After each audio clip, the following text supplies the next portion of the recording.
Hello everyone, and welcome back to Wicked Reading. Today I will be reading SCP-1620, Reflection Infection, Object Class Euclid.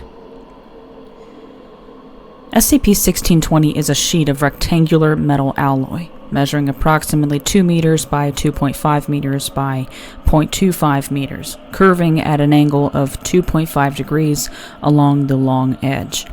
One of the short edges is torn and jagged, while the remaining 3 edges are smooth at perfect right angles.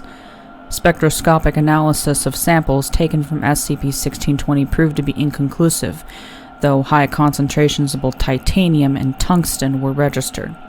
The outer side of the object's surface is blackened, scarred, and pitted in a manner resembling exterior surfaces of man-made objects that have survived atmospheric re-entry, and exhibits no anomalous properties. SCP-1620's inner surface has an extremely high reflectivity and causes all known manifestations of SCP-1620-1. When a human being or other humanoid living organism is reflected in SCP-1620's inner surface, they become host to an instance of the organism identified as -1. -1 is a non-corporeal parasitic entity that copies and replaces humanoid reflections. As such, it is only visible or interactive when it can be viewed in a reflective surface.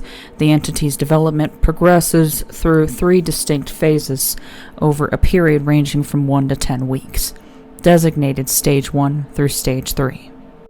Infection Stage 1 lasts between 6 and 18 hours, starting from the time the host is exposed to SCP-1620 or reflective surface, currently displaying an instance of -1 in Stage 3 maturity.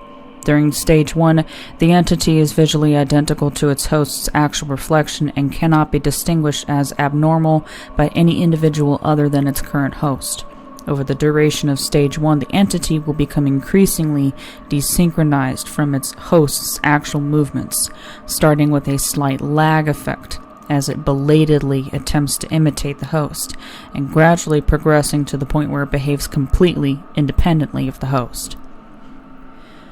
Infection Stage 2 lasts between 24 hours and 7 days, though the transition points between late Stage 1 and early Stage 2 is difficult to identify. During Stage 2, -1 remains capable of visually independent activity, though it remains incapable of actually affecting the environment outside the reflective surface it is currently displayed in. When in view of humanoid organisms other than its host, -1 will attempt to imitate an ordinary reflection, though the lag effect developed during Stage 1 remains. If apparently alone with its host's field of view, the entity exhibits a friendly and non-hostile demeanor, using body language to present a non-threatening attitude. When observed remotely and not in view of its host, however, -1 can be seen studying its host with anger or outright hostility, often accompanied by subtle or overly threatening gestures. As Stage 2 progresses, the entity begins to diverge in physical appearance from its host, as well gaining or losing body mass, altering facial features, and changing overall body type. When -1's visual appearance has stabilized, it is considered to be in Stage 3. Infection Stage 3 lasts for an indeterminate time, currently not known to exceed 9 weeks. During Stage 3, -1 reflects as a vaguely recognizable but heavily distorted image of its host, varying by individual but adhering to certain commonalities. Based on conducted testing, the appearance of a Stage 3 entity is believed to be a facsimile of the host's own subconscious self-image rather than their outward physical shape. Notably, whether by accident or malice, SCP-1620 appears to latch on to the host's most negative self-portrayal, typically causing them great distress in the process. A Stage 3 instance of -1 is considered contagious, capable of spreading itself to the reflections of any suitable host currently displayed in whatever surface it is occupying. For the duration of Stage 3, the entity ceases to placate or interact invitingly towards its host, instead exhibiting actively threatening or mocking behavior regardless of if the host's attention is currently directed at it. Whether threatening the host or ignoring it entirely, its actions exhibit intent to either distress the host and induce it to seek help, or to draw the attention of onlookers and allow its propagation more directly. When stage 3 reaches its conclusion, the entity appears to die, reversing all changes made to its appearance in minutes and returning the host's reflection to normal. To date, no individual known to host a Stage 3 instance of -1 has reported a reoccurrence, though host individuals have a high 60+% chance of developing mild to severe catoptrophobia. Experiment Log 1620. Date: April 12th. Procedure: D-Class personnel given individually a lighter, blowtorch, gas welding torch, and flamethrower. Each subject instructed to approach SCP-1620 and attempt to apply a scorch or burn mark to either surface. Details: all attempts to mark or damage SCP-1620 by means of heat met with failure. D-1620-4 refused to cease use of the flamethrower on command and was terminated. The resultant explosion also had no effect on SCP-1620. Date: April 14th. Procedure: SCP-1620 removed from containment and transported in a sealed, opaque container to an outdoor location for destructibility testing. D-Class personnel given various construction tools including saws, drills, claw and sledgehammers, and handheld jackhammers, and instructed to attempt to cause visible damage to SCP-1620's surface. Details: all manner of handheld tools failed to scratch, dent, or mark either surface of SCP-1620. Application of a pneumatic jackhammer to the object's damaged side succeeded in dislodging multiple samples. Samples removed for further testing.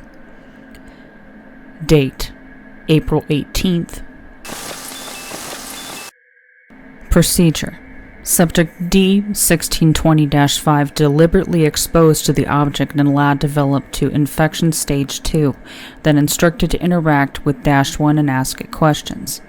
Details: -1 made no attempt to return interaction, instead smiling at D-1620-5, nodding pleasantly, giving small waves of welcome, and occasionally miming hugs in the air. When D-1620-5 was seen to be looking away from the mirror, -1's expression became flat and contemptuous, baring its teeth and reflexively clutching empty air in a strangling motion or drawing a finger across its throat. Date: May 4th.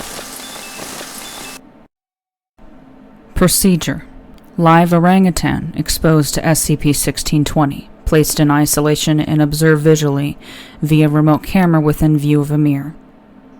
Details: 14 hours after initial exposure, orangutan's reflection viewed to be acting independently of its host, as normal for a Stage 2 entity. Orangutan seen to exhibit great distress, behaving in a threatening manner towards its own reflection as it would another hostile orangutan. Date: May 11th. Procedure: live iguana, live bull mastiff, live tuna, live African gray parrot exposed individually and sequentially to SCP-1620, placed in isolation and observed visually via remote camera within view of a mirror. Details: all test animals and the reflections failed to exhibit anomalous behavior as far as 72 hours after exposure, at which point testing was aborted. Date: May 16th. Procedure: Subject D-1620-6 exposed to SCP-1620, allowed to progress partway through infection stage 1, then instructed to approach a mirror and destroy it while -1 was exhibiting anomalous movement. Details: mirror shattered without resistance. -1 visibly unharmed when next seen in another reflective surface and showed no reaction to its host, though hostile and abusive gestures towards the host in Stage 2 increased greatly in frequency and forcefulness. Date: May 18th. Procedure: Subject D-1620-7 exposed to SCP-1620. Allowed to progress into infection stage 2, then placed in a room with 2 mirrors on opposite sides. Details. -1 exhibited standard anomalous behavior for a stage 2 maturity state, but all visible copies of -1 moved and acted in total unison and synchronization. Date: May 23rd. Procedure. Subjects D-1620-8 and -9 exposed to SCP-1620, allowed to progress in infection stage 3, then restrained together in a room with a single wall-to-wall mirror. Details. The subject's parasite entities, designated SCP-1620-1A and SCP-1620-1B, respectively, responded to each other's presence with excessive hostility. Both entities abandoned any pretense at staying with their hosts, traveling across the room in the mirror and physically attacking each other. Upon the apparent victory of -1A involving in its opponents, D-1620-9 went into immediate convulsions and died of an apparent brain hemorrhage. D-1620-8 suffered no visible physical injuries, but went in hysterics and repeated instances that wasn't him, and he wasn't really like that, requiring sedation before removal. Special containment procedures. SCP-1620 is to be contained in a sealed room with walls and ceiling painted a flat, non-reflective gray color, with the object's inner surface pointed away from the door at all times. No reflective surfaces of any kind should be brought into SCP-1620's containment cell, including camera lenses. Personnel wishing to enter SCP-1620's containment to attempt a sample must obtain Level 4 authorization, dress only in non-reflective clothing, and submit to a 24-hour isolation period afterwards to ensure no accidental spreading of SCP-1620-1. If an individual is determined to be infected by -1, they must be placed in an opaque container with an air supply and immediately transported to an isolation cell with a single movable mirror and no other reflective surfaces. The mirror must be placed flat against the floor or wall whenever another individual is present in the cell, and otherwise used only to track the development of -1. Once -1 has reached Stage 3 maturity, the mirror must be removed and the subject contained for a further minimum of 3 months.